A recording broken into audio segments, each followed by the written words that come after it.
قریب قریب تشریف لائے، مل کر بیٹھ۔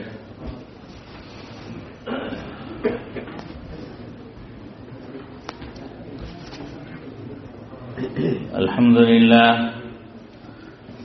لله وكفى وسلام على عباده الذين اصطفى، أما بعد، فقد قال الله تبارك وتعالى في القرآن المجيد والفرقان الحميد: فأعوذ بالله من الشيطان الرجيم، بسم الله الرحمن الرحيم، وذكر فإن الذكرى تنفع المؤمنين۔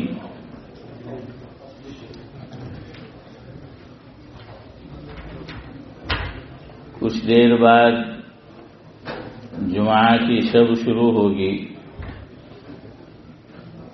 اور ہمارا معمول یہ ہے، جو تعلیم ہوتی ہے مسجد میں، کہ شب جمعہ میں حضور اکرم صلی اللہ علیہ وسلم کی شان میں لکھا گیا کوئی کلام آپ کو پڑھ کر سنایا جاتا ہے۔ تو آج بھی شروع میں ایک نعت آپ کی خدمت میں پیش کرنی ہے، سنانی ہے۔ جو عشق محمد کا طلبگار نہیں ہے، جو عشق محمد کا طلبگار نہیں ہے، وہ انسان صحیح صاحب کردار نہیں ہے۔ جو عشق محمد کا طلبگار نہیں ہے، وہ انسان صحیح صاحب کردار نہیں ہے۔ ہم کو تو قیامت میں بچا لیں گے محمد، ہم کو تو قیامت میں بچا لیں گے محمد،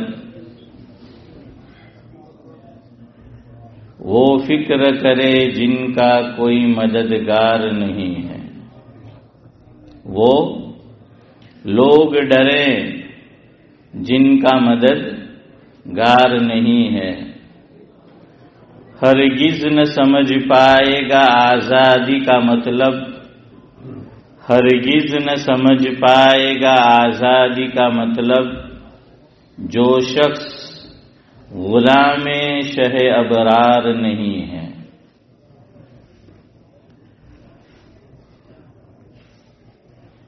وہاں بغض نبی کی